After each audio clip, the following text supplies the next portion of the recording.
जय माता दी दोस्तों, आज हम आपको दुर्गा सप्तशती पाठ का 5वां अध्याय सुनाएंगे। तो दोस्तों, आपसे निवेदन है कि वीडियो शुरू करने से पहले एक बार चैनल को जरूर सब्सक्राइब कर ले। तो दोस्तों, दुर्गा सप्तशती पाठ करने से सभी मनोकामनाएं पूर्ण हो जाती है। और दोस्तों, जल्दी ही नवरात्रि भी आ रहे हैं, इसलिए हमने आपके लिए दुर्गा सप्तशती के सभी अध्यायों का वर्णन किया है, ताकि आप नवरात्र में दुर्गा सप्तशती का पाठ सुने और माँ दुर्गा की आराधना करें, जिससे आपको मां भगवती की विशेष कृपा प्राप्त हो और आप सभी के घर में सुख समृद्धि बनी रहे। दोस्तों, दुर्गा सप्तशती के 5वें अध्याय का पाठ करने से भक्ति, शक्ति एवं देवी दर्शन का आशीर्वाद मिलता है। तो चलो सुनिए आज का 5वां अध्याय। महर्षि मेघा बोले, पूर्व काल में शुंभ निशुंभ नामक असुरों ने अपने बल के मद से इंद्र का त्रिलोकी का राज्य और यज्ञों के भाग छीन लिए, और वे दोनों इसी प्रकार सूर्य, चंद्रमा, धर्मराज और वरुण के अधिकार भी छीनकर स्वयं ही उनका उपयोग करने लगे।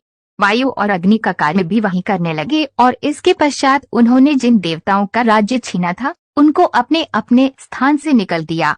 इस तरह से अधिकार छीने हुए तथा दैत्यों द्वारा निकाले हुए देवता अपराजिता देवी का स्मरण करने लगे कि देवी ने हमको वर दिया था कि मैं तुम्हारी संपूर्ण विपत्तियों को नष्ट करके रक्षा करूंगी। ऐसा विचार कर सब देवता हिमाचल पर गए और भगवती महामाया की स्तुति करने लगे। देवताओं ने कहा, देवी को नमस्कार है, शिवा को नमस्कार है, प्रकृति और भद्रा को नमस्कार है। हम लोग रौद्र, नित्य और गौरी को नमस्कार करते हैं। ज्योत्सनामी, चंद्र रूपिणी व सुख रूप देवी को निरंतर नमस्कार है। शरणागतों का कल्याण करने वाली वृद्धि और सिद्धि रूपा देवी को हम बार दो नमस्कार करते हैं। और नारती, राजाओं की लक्ष्मी तथा सावरणी को नमस्कार है। दुर्गा को, दुर्ग स्थलों को पार करने वाली दुर्गा पारा को, सारा सरकारिणी, खेती कृष्ण और ध्रुम देवी को सदैव नमस्कार है। अत्यंत सुमित तथा अत्यंत रौद्र रूपा को हम नमस्कार करते हैं, उन्हें हमारा बारंबार प्रणाम है। जगत की आधारभूत आकृति देवी को बार बार नमस्कार करते हैं।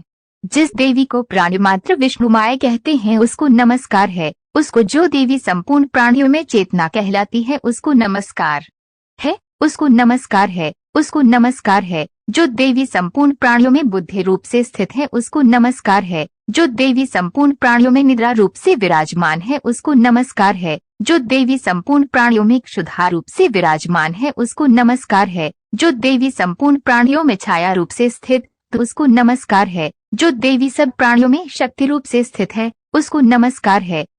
जो देवी सब प्राणियों में तृष्णा रूप से स्थित है उसको नमस्कार है। जो देवी सब प्राणियों में शांति रूप से स्थित है उसको नमस्कार है। जो देवी सब प्राणियों में जाति रूप से स्थित है उसको नमस्कार है। जो देवी सब प्राणियों में लज्जा रूप से स्थित है उसको नमस्कार है। जो देवी सब प्राणियों में शांति रूप से स्थित है उसको नमस्कार है। जो देवी सब प्राणियों में श्रद्धा रूप से स्थित है उसको नमस्कार है।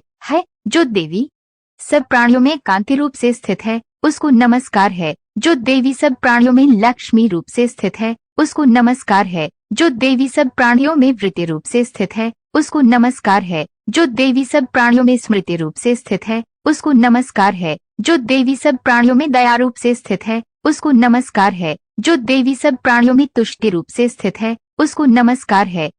जो देवी सब प्राणियों में मातृ रूप से स्थित है उसको नमस्कार है। जो देवी सब प्राणियों में भ्रांति रूप से स्थित है उसको नमस्कार है। जो देवी सब प्राणियों में नित्य व्याप्त रहती है उसको नमस्कार है। उसको नमस्कार है। उसको नमस्कार है।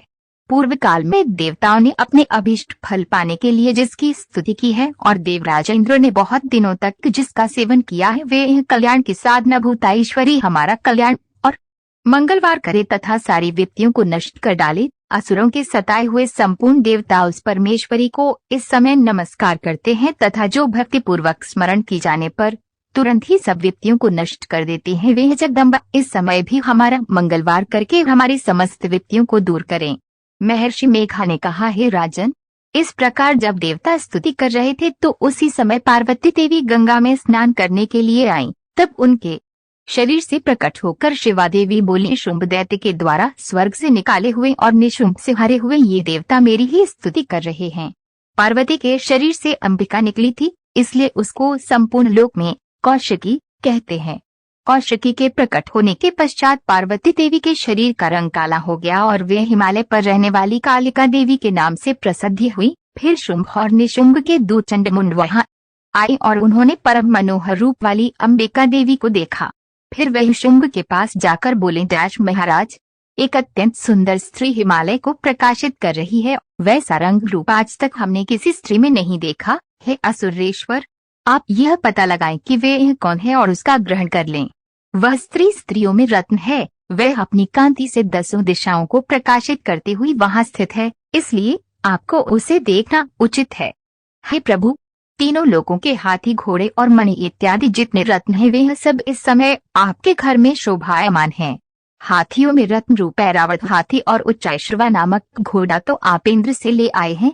हंसों द्वारा जुता हुआ विमान जो कि ब्रह्मा जी के पास था अब भी आपके पास है, और यह महापद्म नामक खजाना आपने कुबेर से छीना है। सुमद्र ने आपके सदा खिले हुए फूलों की किंजलिकनी नामक माला दी है। वरुण का कंचन की वर्षा करने वाला छत्र आपके पास है। रथों में श्रेष्ठ प्रजापतिक रथ भी आपके पास ही है। दैतेंद्र, मृत्यु से उत्क्रांतिदा नामक शक्ति भी आपने छीन लिए है, और वरुण का पाश भी आपके भ्राता निशुंभ के पास ही है, और समुद्र में पैदा होने वाले सब प्रकार के रत्न भी आपके भ्राता निशुंभ के अधिकार में हैं, और जो अग्नि में न जल सके ऐसे 2 वस्त्र भी अग्निदेव ने आपको दिए हैं। है दैत्यराज, इस प्रकार सारी रत्न रूपी वस्तुएं आप संग्रह कर चुके हैं, तो फिर कल्याणमयी स्त्रियों में रतन रूप अनुपम स्त्री को आप क्यों नहीं ग्रहण करते? महर्षि मेघा बोले, जनमुंड का ये वचन सुनकर शुंभ ने विचारा कि सुग्रीव को अपना दूत बनाकर देवी के पास भेजा जाए। प्रथम उसको सब कुछ समझा दिया और कहा कि वहां जाकर तुम उसको अच्छी तरह से समझाना और ऐसा उपाय करना जिससे वह प्रसन्न होकर तुरंत मेरे पास चली आए। भले प्रकार से समझाकर कहना। दूत सुग्रीव पर्वत के उस रमणीय भाग में पहुंचा जहां देवी विराजमान थी। दूत ने देवी को प्रणाम कर कहा, देवी, दैत्यराज शुंभ जो इस समय तीनों लोगों के स्वामी हैं, उनका मैं दूत हूँ। संपूर्ण देवता उसकी आज्ञा एक स्वर से मानते हैं। अब जो कुछ उसने कहला भेजा है वह सुनो। उसने कहा है, इस समय संपूर्ण त्रिलोकी मेरे वश में है, और संपूर्ण यज्ञों के भाग को पृथक पृथक मैं अपने अधीन कर लेता हूँ। तीनों लोकों में जितने श्रेष्ठ रत्न है वे सब मेरे पास हैं। देवराज इंद्र का वाहन ऐरावत मेरे पास है जो मैंने उससे छीन लिया है। उच्चैश्रवा नामक घोड़ा जो क्षरसागर मंथन करने से प्रकट हुआ था उसे देवताओं ने मुझे समर्पित किया है। हे सुंदरी, इनके अतिरिक्त और भी जो रत्नभूषण पदार्थ देवताओं के पास थे वह सब मेरे पास हैं। है देवी, मैं तुम्हें संसार की स्त्रियों में रत्न मानता हूँ, क्योंकि रत्नों का उपभोग करने वाला मैं ही हूँ।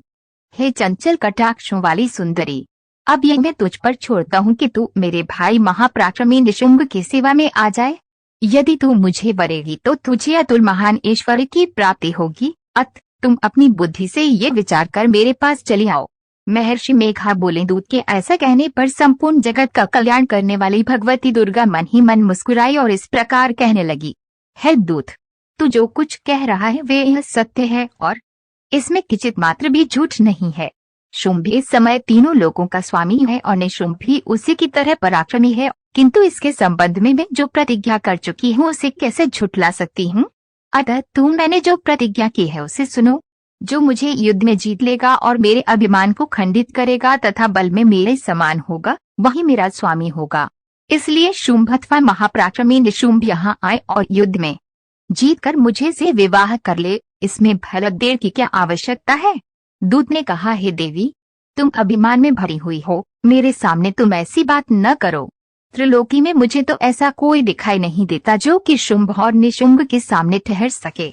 है देवी, जब अन्य देवताओं में से कोई शुंभ व निशुंभ के सामने युद्ध में ठहर नहीं सकता तो फिर तुम जैसी स्त्री उनके सामने रणभूमि में ठहर सकेगी। जिन शुंभ आदि असुरों के सामने इंद्र आदि देवता नहीं ठहर सके तो फिर तुम अकेली स्त्री उनके सामने कैसे ठहर सकोगी? अतः तुम मेरा कहना मानकर उनके पास चली जाओ, नहीं तो जब वे तुम्हें केश पकड़कर घसीटते हुए ले जाएंगे तो तुम्हारा गौरव नष्ट हो जाएगा। इसलिए मेरी बात मान लो। देवी कहा, जो कुछ तुमने कहा ठीक है। शुंभ और निशुंभ बड़े बलवान हैं, लेकिन मैं क्या कर सकती हूँ क्योंकि मैं बिना विचारे प्रतिज्ञा कर चुकी हूँ। इसलिए तुम जाओ और मैंने जो कुछ कहा है वह सब आदर पूर्वक असुरेंद्र से कह दो। इसके पश्चात जो वे उचित समझे वे यह करें। दोस्तों, दुर्गा सप्तशती का 5वां अध्याय यहीं पर खत्म होता है। कल की वीडियो में हम दुर्गा सप्तशती के 6ठे अध्याय का वर्णन करेंगे, तो कल की वीडियो देखना मत भूलना। आज की वीडियो पसंद आई हो तो वीडियो को लाइक, शेयर और चैनल को सब्सक्राइब करें। जय माता दी।